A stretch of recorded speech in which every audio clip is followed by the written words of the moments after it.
these things have a lot of flaws connected with them. So, John Vennari is the publisher, as I said before, and editor, I should say, of the Catholic Family News, and it's our honor and pleasure to welcome him back to the pulpit.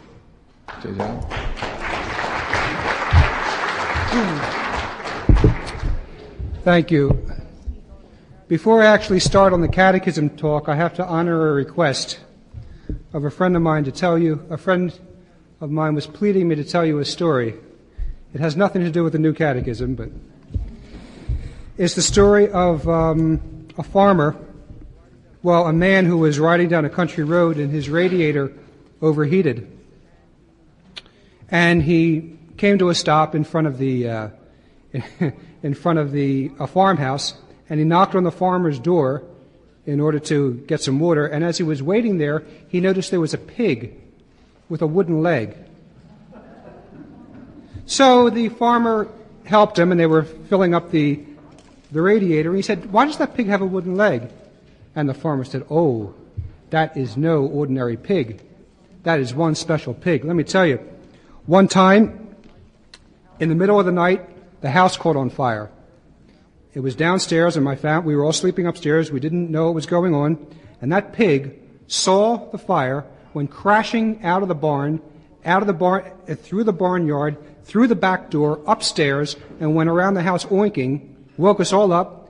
We put out the fire, saved our lives, saved the farm." And the man with the car said, "That's fantastic." The farmer said, "Another time, I was out in the field, and I was on my tractor, and I hit a ditch that I forgot was there. And the tractor overturned, and I was literally pinned underneath the tractor in the hot summer sun. That pig saw what happened, and he went running out, found my son, and caused my son to follow him to rescue me. He lifted up the tractor, and he saved my life." And the man said, "Well, that's all very well and good, but tell me, why does this pig have a wooden leg?" The farmer said, "You kidding? Great pig like that, you don't eat all at once."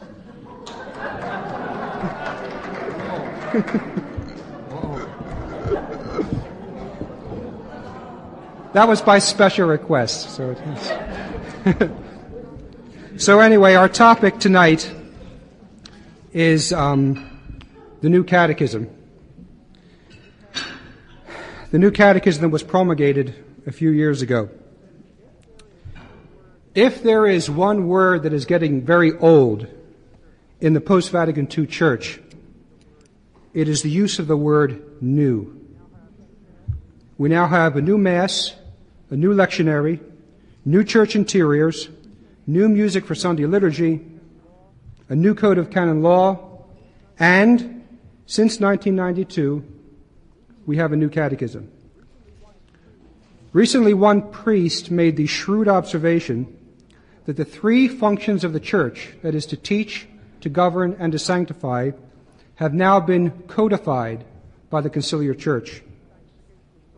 For the sanctification of souls, we have the Novus Ordo, the new rite of Mass.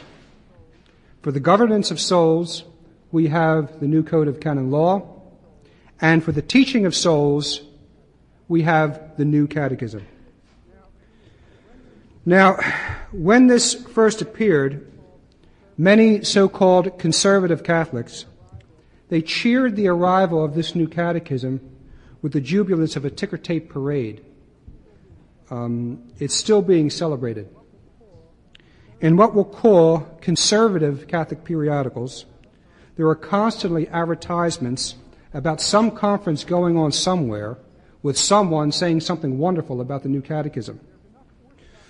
There's enough orthodox material in the new catechism to make many people think that the long-awaited reversal is finally at hand and that the brakes have finally been put on the reckless reform of the post-Vatican II age.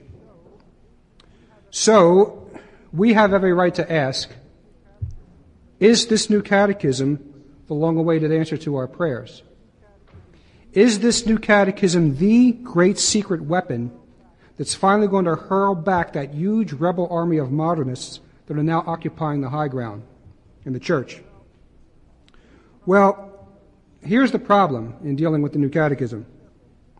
In some circles, among some people, it is difficult to point out the legitimate problems with this New Catechism because in many ways it's already become a sacred cow.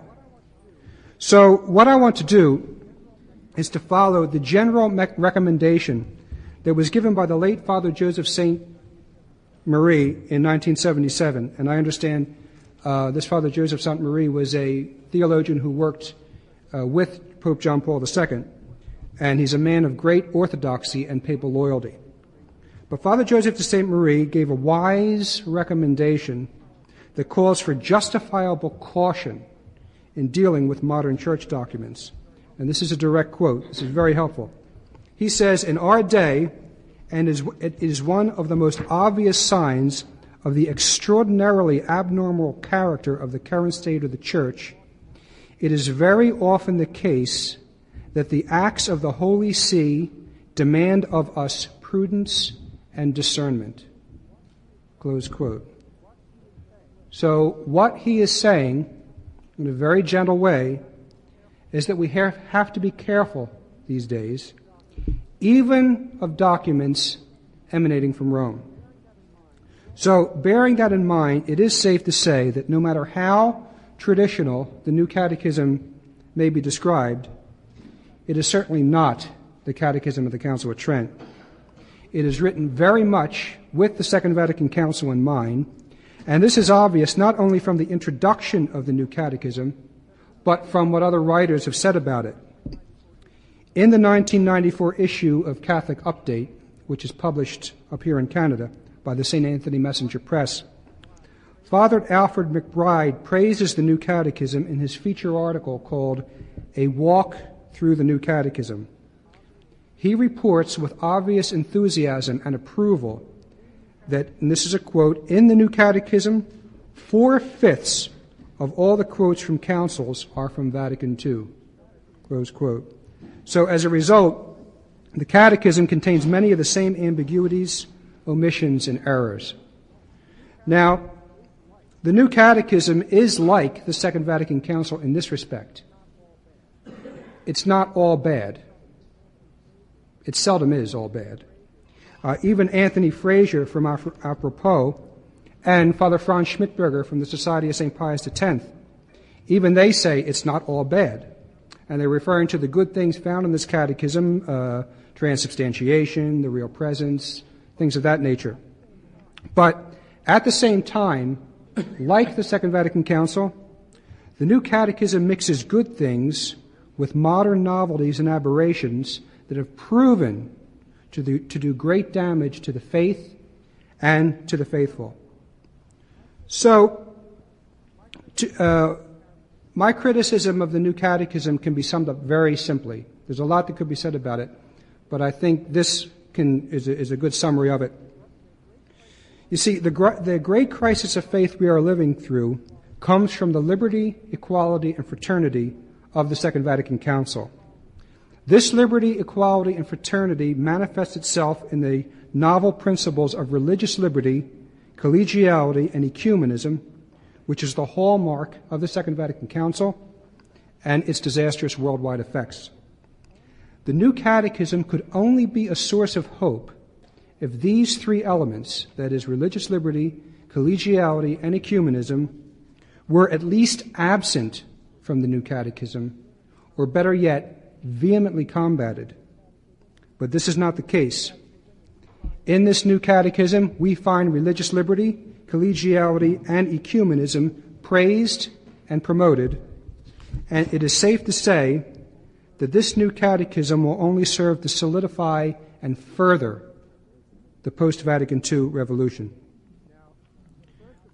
Now, first of all, and what is absent from those who deal with the New Catechism, we have to take a look at the history of where this New Catechism came from. Because what is often forgotten is that the New Catechism is the fruit of the 1985 Extraordinary Synod that took place in Rome. Now, those who followed this synod will remember how a lot of conservative Catholic publications published that they had great hopes that this synod would finally be a return to orthodoxy, and possibly this synod will be the beginning of the end of the crisis. But this could hardly have been the case. At the time, there were two clear-sighted, outstanding Catholic writers, Hamish Fraser of Scotland and Jean Mataran, the editor of Itineraires in France. They were not spewing this line of groundless optimism. They both reported at the time that the Extraordinary Synod was not called to criticize the Second Vatican Council, but to celebrate it. According to Hamish Fraser, by 1985, when the Extraordinary Synod took place, there was a politically correct Vatican position, and that was that Vatican II is per se beyond all criticism, and it is only the interpretation of the Council where the problem lies. This politically correct, though inaccurate, position, these were the parameters that had to be faithfully respected by anyone holding office within the institutional church. And anyone who's been to Rome will verify that. And what's worse, these parameters had to be strictly adhered to by everyone who participated in the 1985 Extraordinary Synod. Hamish explains that each Synod Father prefixed any observation made by at least a ritual genuflection towards the Second Vatican Council. And Jean Mataran of Itineraires in France, he confirmed this. He reported at the time that it had been announced that the Extraordinary Synod would neither have the permission nor the desire to investigate whether Vatican II had any responsibility of the spiritual drama of the 20th century in which the Catholic religion is disintegrating. Now, it goes without saying that this was a severe limitation placed on the scope of the Synod Assembly. The Synod took place, and what's even worse, the Synod did not even take an account of the reality of this general disintegration. It chose not to dwell on it. At this Synod, in what could be called the cop-out statement of the decade, bishops from 5 continents declared, and this is a quote, "Let us not dwell upon the errors, confusion, and faults which because of sin and men's weakness have brought suffering to the people of God." Close quote. It's the closest they came to acknowledging a crisis. So questioning Vatican II was the great no-no of the Synod. And this is proven by the fact that during the Synod, there was an Archbishop Primatista from Argentina who asked the thorny question. He asked, how can the teaching of Vatican II's document on religious liberty be squared with preconciliar teaching concerning church and state? He asked that. Now, this question was about as welcome as an appendicitis. And Hamish Fraser wrote that the Synod report doesn't even note that this question was even raised. It doesn't mention it. And it is this extraordinary Synod, in which no criticism of the Second Vatican Council would be tolerated, that gave us this new catechism. When this new catechism was announced, one Catholic writer in Le Figaro, he was from France, this is a prime example of the darkness and confusion that had taken hold of minds at the time. And this is what he wrote. He said, "The fathers of the Synod have expressed the wish that a summary of the faith and morals of the Catholic Church, suitable for all, should be composed. Christians will be very happy to have a catechism, even if it is called by a different name." Close quote. Christians will be very happy to have a catechism, as if we haven't had a catechism before. Now, I remember reading about this at the time, and probably like many of you, when I first heard about this catechism, the first thing that I said to myself is, who needs it? I mean, we already have all that we need in order to learn the faith in an authoritative, orthodox, and unambiguous manner. And it is also worth noting that the Second Vatican Council never requested or decreed the composition of a new catechism. So what we have here is a further development, but not necessarily a corrective one.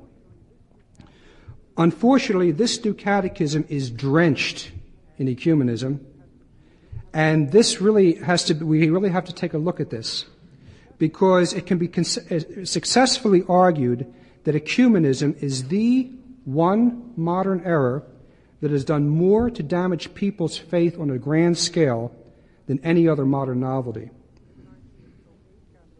In the 1908 Catholic Encyclopedia, if you look it up, the word ecumenism doesn't even appear. It's nowhere to be found. In the 1965 Catholic Encyclopedia, you'll find 7 pages devoted to the ecumenical movement. So it's very easy to prove that ecumenism is a 20th century phenomenon. In the short span of 60 years, ecumenism, as we know it today, has come from a state of virtual non-existence to being the very fabric of the new theology of the Church. It was around 1910 when the ecumenical movement was getting started, and it gained enthusiastic momentum among Protestant denominations. In 1919, an interfaith conference was organized, and it was called the Conference on Faith and Order. At that time, the Catholic Church was approached, and the Pope was invited to send delegates to this conference. The then reigning pontiff, Pope Benedict XV, he politely declined. Benedict tactfully but firmly explained that although, of course, it is his earnest desire that there be one fold and one shepherd, he said it would be impossible for the Catholic Church to join in a search for unity. As for the Church of Christ, he said, it is already one, and it would be wrong to give the appearance of searching for itself or for its own unity. Now, it's reported that the Holy Father did not disapprove of this movement as something outside the Catholic Church, but by his own words, it is obvious that he knew it was not only futile, but dangerous and scandalous to the Catholic faithful to participate in seeking unity in such a manner. And it should be noted, too, that it is through this movement that the World Council of Churches was born. Now, given the climate of the times, there is no doubt that there were a lot of trendy priests and theologians, and even well-meaning ones, I'm talking about even well-meaning ones, who may have been influenced by a distorted notion of Christian charity, and they became interested in this so-called movement of unity, and many of them were literally straining at the leash in order to take part. So, in 1928, Pope Pius XI felt compelled to provide the excellent Catholic guidance he did. He issued an anti-ecumenical, anti-interfaith encyclical called Mortalium Animus on the fostering of true religious unity. And this is an encyclical which, for obvious reasons, is seldom quoted these days.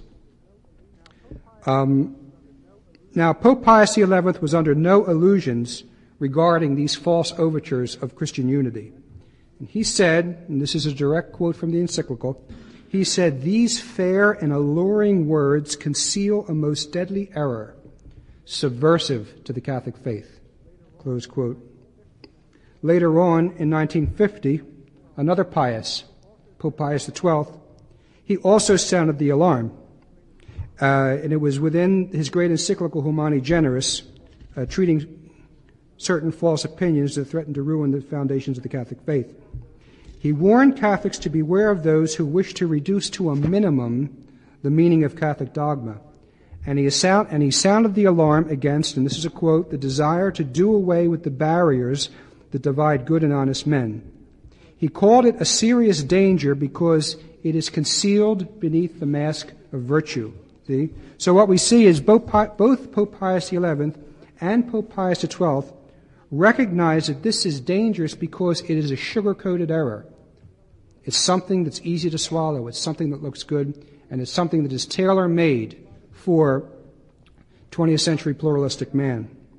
Now, Father Vincent Michelli, in his book Women, Priests, and Other Fantasies, talking about Humani Generis, he called Humani Generis the forgotten encyclical. Well, it's obvious that this encyclical was not forgotten, but vehemently ignored.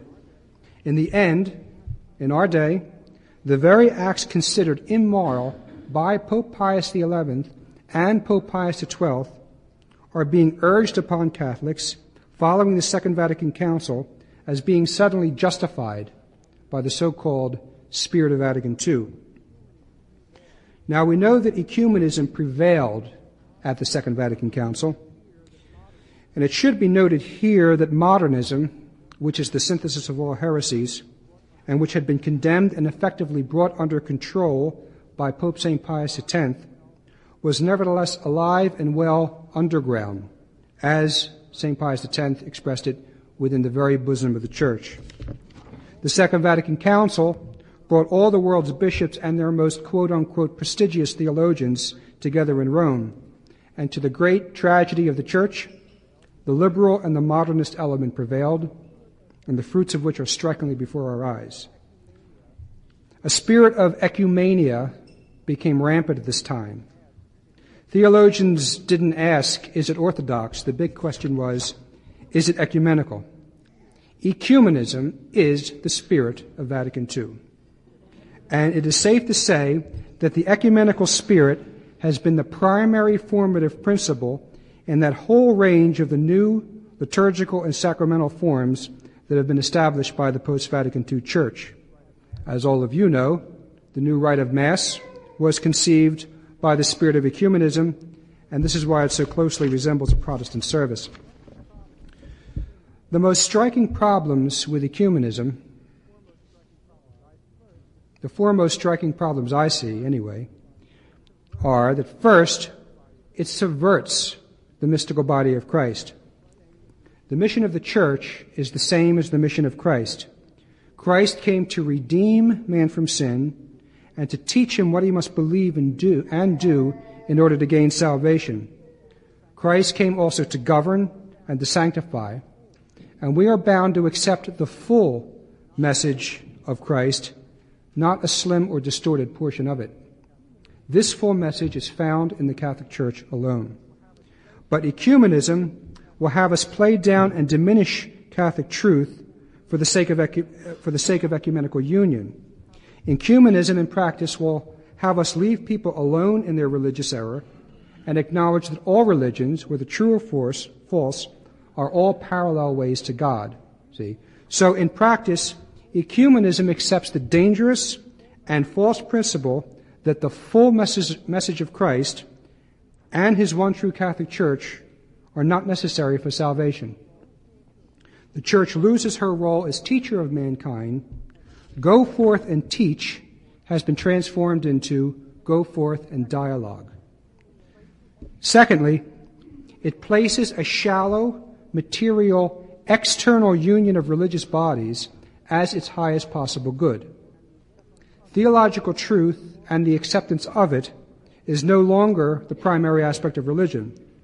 What we end up with is like a simmering of all religions together in a big ecumenical stew, where each one must boil out his own distinctive taste in order to blend in with the other ingredients. In contrast to the truth that God has revealed to mankind, theirs is an external union where there is no union of truth, and where there is no union of truth, there is no union at all. See, God demands that he be believed and worshipped in truth. That is, according to what he is and what he has told us. Ecumenism ignores all this and places not truth, but a kind of blueprint of like a United Nations of religions as its highest possible good. And it should be noted, too, that no other religious body has made such sweeping changes for the sake of ecumenism but the post-Vatican II Church. Protestantism, Muslims, the synagogue haven't really changed anything. Only Catholicism. All right? Thirdly, The first casualty in the search for unity is Catholic unity. The authorities of our Holy Church have sacrificed their own unity on the altar of ecumenism, which has caused a severe fragmentation of the Catholic Church, supposedly in this great quest for unity. If following one's own conscience and sincerity be the only barometer of religion, then it follows that this will strike and disintegrate the unity of the Church. See? So ecumenism is unity at the expense of Catholicism. And fourth, these ecumenical gatherings of public prayer meetings with all forms of religions gives a stamp of approval to the greatest error of our time. The greatest error of our time is the error of liberalism. And the classic understanding of liberalism is the idea that each man is free to choose any religion that he likes. So, in the face of this, when this error is widespread, it is the duty of the Catholic Church, who possesses the fullness of truth, to combat this error. There is only one God, there is only one truth, there is only one divinely constituted religion, there is only one road to heaven. And it is the duty of church authorities to instruct Catholic souls, as well as the rest of the world who's always watching, that Jesus Christ established only one church. And this crucial truth must be taught without ambiguity and without apology, not only by word and by documents, but primarily by example. But when the average person sees our church leaders, even the highest authorities in the church, praying in public with all forms of false religions, then this poor person is going to end up in great confusion and error due to the bad examples of his leaders. And he will actually come to believe that one religion is as good as another because, as they say, they're all praying together to the same God. The ecumenical meetings is the Masonic idea of religion enfleshed. We don't have to read about principles in dark Masonic books. We have photographs of it. We see it all around us. And the scandal that this gives to some souls is practically irreparable.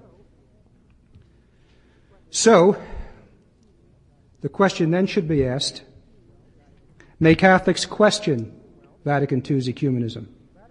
Well, Vatican II was not a doctrinal council. As we know, it didn't make any solemn definitions binding our conscience on faith and morals. It was a pastoral council, a council for guiding souls. So we are completely within our rights to ask, to where have we been guided? At the close of the council, the bishops asked Cardinal Felici, theologians call the theological note of the council. And Felici replied, he said, quote, "We have to distinguish, according to the schemas and the chapters, those which have already been the subject of dogmatic definitions.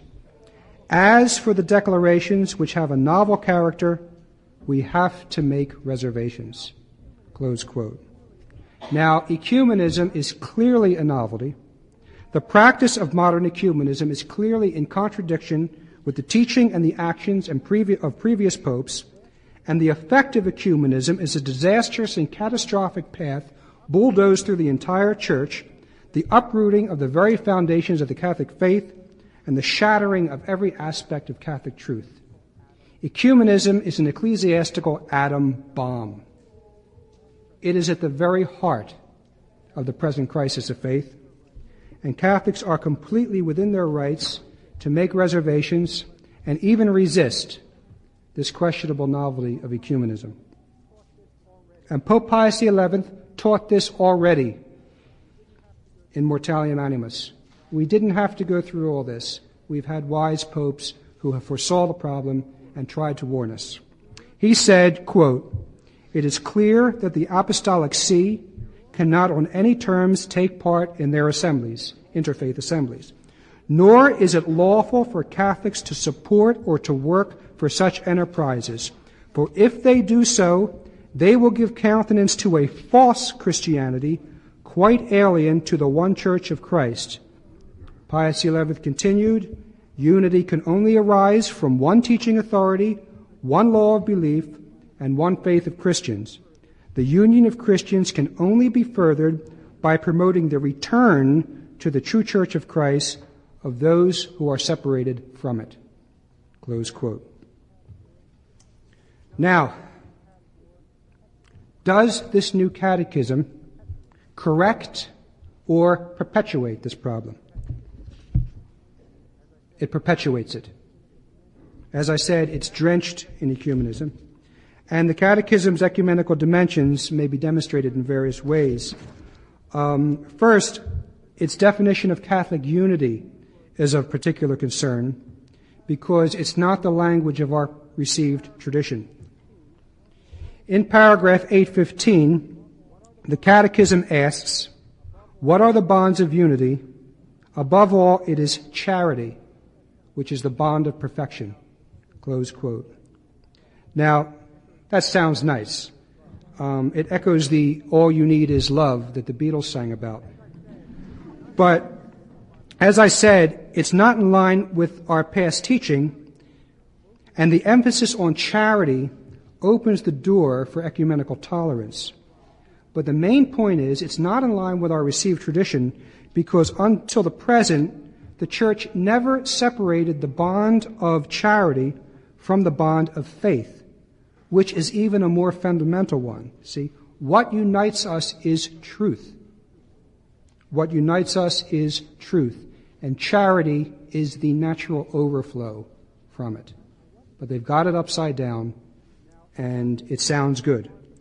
Now, I want to get to the real heart of the problem, which is contained in paragraph 821. This contains what I call the ecumenical Pandora's box, which opens the door to everything. Believe me, everything. Paragraph 821. It's a 7-point plan for the entrenchment of ecumenism in our church, in the church. It reads, quote, to respond adequately to this search for unity. Now remember, Benedict XV back in 1919 says we don't have to search for unity. But anyway, the New Catechism says, to respond adequately to this search for unity, the following is required. Number one, this is a direct quote from the Catechism, a permanent renewal of the church and a greater fidelity to its vocation. This renovation is the springboard of the movement toward unity. Permanent renewal. I interpret that as endless change. Permanent renewal. It's going to keep evolving into Lord knows what, probably what John Cotter talked about this morning. So all Catholic stability is gone, if that's the case. Point number two, what is required, the Catechism says, is conversion of heart in the view of living more purely according to the gospel, for it is the infidelity of the members to the gift of Christ which causes divisions. Close quote. Now, this, of course, cries for commentary, but all we have time for now is that it is wrong to make Catholics feel that we are the cause of disunion. People say that what we need is apologetics. I say we have a lot of apologetics going on, but the wrong type. They're always apologizing for the Church of the past, but it's wrong to make Catholics feel as if we are the cause of disunion. The rejection of truth and the acceptance of error is the primary cause of disunion. And darkness of mind, weakness or malice of will, and the absence of grace are the causes of error. It is error that causes disunity. Point number three, the Catechism says that we must have prayer in common for conversion of heart and the sanctity of life, united to public and private prayers for the unity of Christians, must be regarded as the soul of all ecumenism and can with reason be called spiritual ecumenism. Close quote. It's almost like reading a Teilhardian book. There's new terminology popping up at us. Now, this is directly in contrast with the consistent teaching of all pre-Vatican II moral theology textbooks, which consistently declared that praying in public with false religions is sinful. It's sinful. It also is in contrast with Pope Pius XI's Mortalium Animus, and it opens the door for more fiascos like Assisi. And, as I said earlier, these ecumenical prayer meetings give the outward impression that one religion is as good as another. Point number 4, the Catechism says that there must be a reciprocal and fraternal knowledge. Instead of spending our time learning the truth and arming ourselves against the poison of error, this catechism will have us look into the teachings of false religions and to find what is good in them and what we can chat about. Now, this is a false charity, and is very dangerous because none of us are immune from accepting something erroneous. St. John Damascene, he had the duty of studying the writings of the heretics. It was a duty imposed upon him. And he said that he would always pray before he studied the writings of the heretics, because he knew that he himself could fall for one of them, or he would read something that would put a twist in his mind and to introduce doubt. So he always prayed that he wouldn't be subject to error. Okay, point number 5, the Catechism calls for the ecumenical formation of the faithful. That's all of us. The ecumenical formation of the faithful, and especially of priests. Now, with this ecumenical new catechism, the laity is now cursed to a life of watered-down religions and ecumenical tea parties at the command of church authorities. This is a command that we are in no way bound to obey, because all this works towards the destruction of Catholicism, and no Catholic is bound to participate in such activity. No one can order us to work towards the destruction of the faith. Also, this will dilute and destroy Catholic theology in the minds of those who need it the most, the Catholic priests. What will these new priests believe? And what will these new priests teach when they have been formed in ecumenism, as this new catechism calls for? All right? It's a new religion.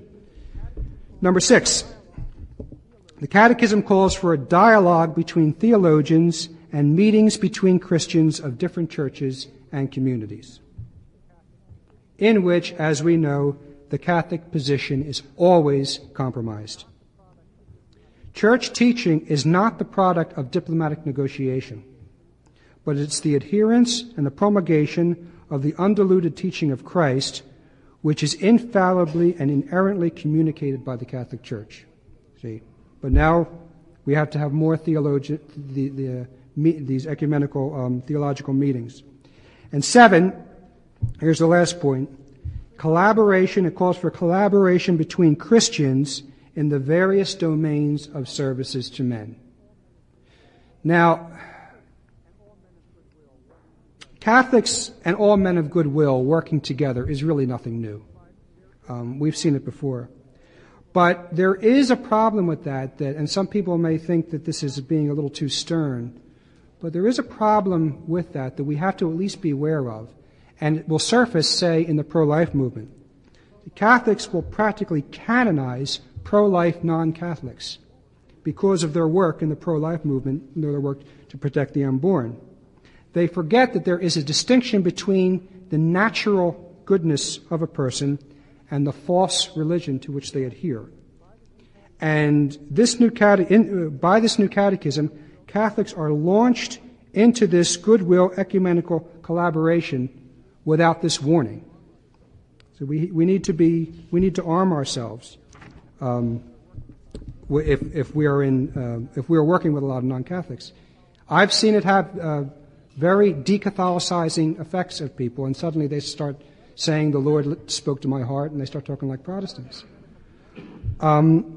Another ecumenical dimension that occurs in the New Catechism and this is very relevant to the TRC, is its treatment of the holy sacrifice of the Mass. Now, we know from Catholic theology that there are 4 ends to the Mass. The Mass is a sacrifice of petition, it is a sacrifice of adoration, it is a sacrifice of thanksgiving, and it is a sacrifice of propitiation. Propitiation is making reparation for sin, repairing the harm done by sin. The Catholic Mass does that. But though this new catechism does not deny the propitiatory character of the Mass, it remains silent on it. The word propitiation is not there. And any synonym for propitiation is not there.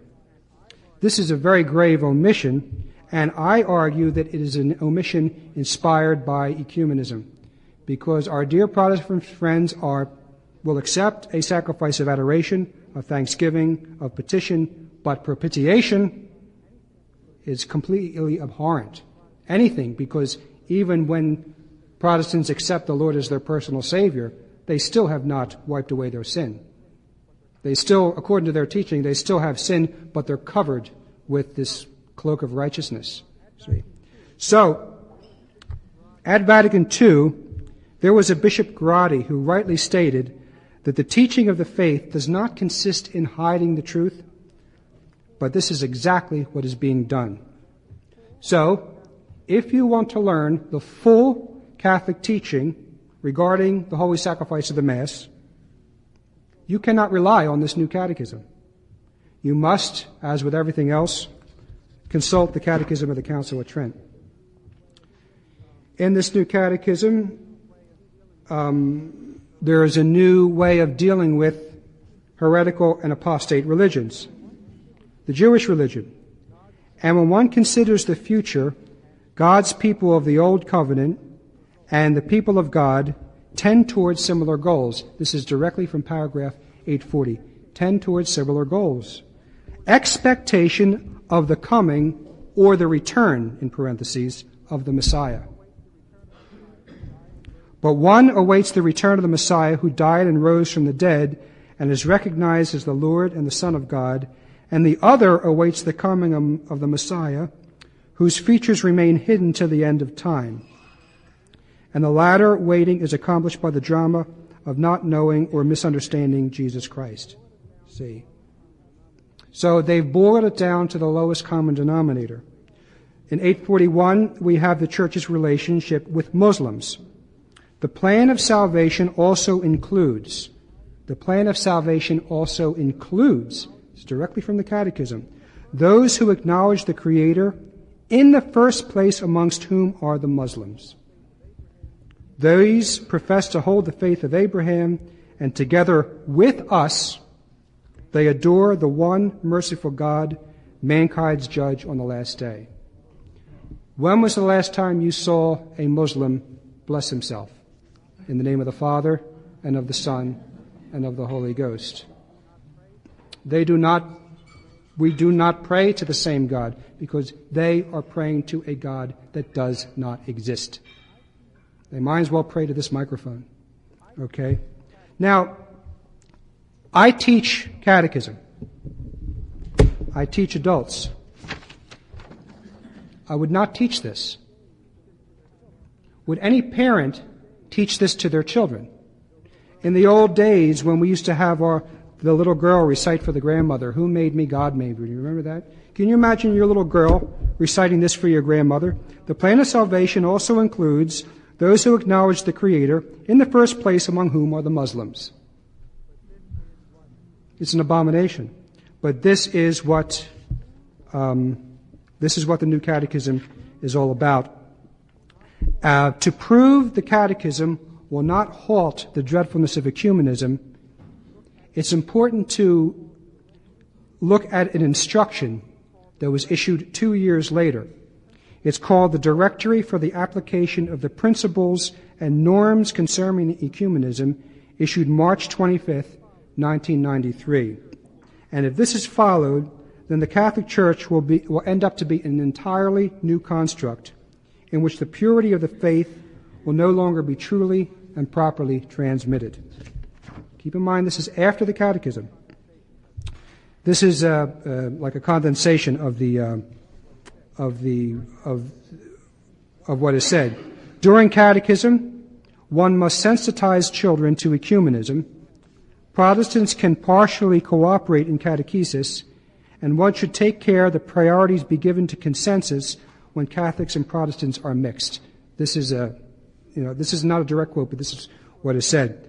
In the Catholic school, it must, quote, educate concerning dialogue, peace, and interpersonal relations, close quote. Well, thank you, United Nations. Dialogue, peace, and interpersonal relations. The ecumenical dimensions must impregnate all religious teachings, as well as the disciplines such as history. One will see to it that the elimination of language and prejudices which distort the image of other Christians, that should be done away with. And finally, there shall be interreligious meetings. In the universities, the same thing. The Catholic universities must form a number of experts destined to the administration of the ecumenical movement. That's found in Section 90. In the seminaries, they must take care to inculcate the ecumenical habit before any other serious study, in such a way that the students may be sensitized from the very beginning of the theological studies. This ties in with the Catechism, the ecumenical formation of priests. Old books which lack an ecumenical openness should be done away with. And the Catholic seminarian will end up relativizing dogma, because this is a quote. It says, "It can nonetheless happen that dogmatic formulas might be eventually formulated even by the magisteriums in terms which bear the traces of changing conceptions proper to a determined epoch." Close quote. This is the evolution of dogma. We are told that these directives are obligatory, and even in religious orders, there's a section for religious orders. Every monastery, it says, if it shares in the life of the Church, must make its own and foster every possible way the enterprise and objectives of the Church in the ecumenical domain. Close quote. So even men and women who retreat into monasteries will be poisoned by the ecumenical plague. The decree imposes precise obligations concerning inter-monastery formation and reorientation. Among the clergy, it says there will be a continual updating because, this is a quote from the document, the ecumenical movement is in perpetual evolution. Close quote. And it urges them to regularly invite Protestant pastors into the parish. See. And to show that the new catechism is the basis of all this, I want to read directly from the preface of this new application for ecumenism that came out afterwards. In the same way, it says, the Catechism of the Catholic Church, recently published in 1992, includes the ecumenical dimensions as part of the basic teaching for all the faithful of the Church. Close quote. Those are strong words. That's a revolution. Basic teaching for all the faithful of the Church.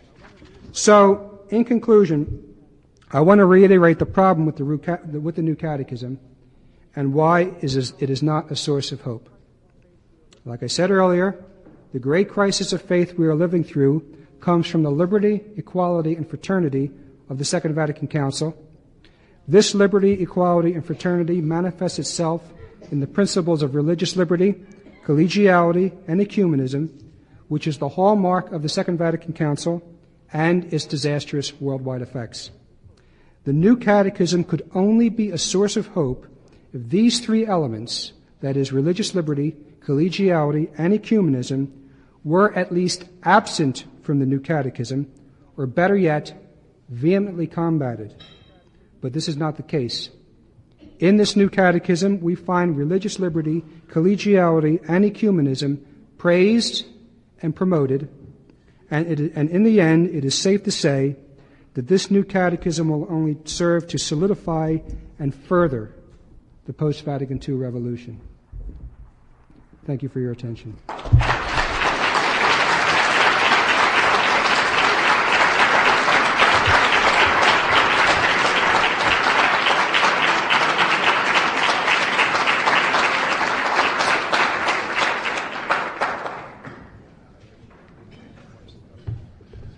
That's an extremely important subject. Thank you very much, John Vennari. Okay, we'll have a 10-minute break. We'll try to start on time here. We have another talk tonight at 8 o'clock. So take a break now, and I'll ring the bell, okay?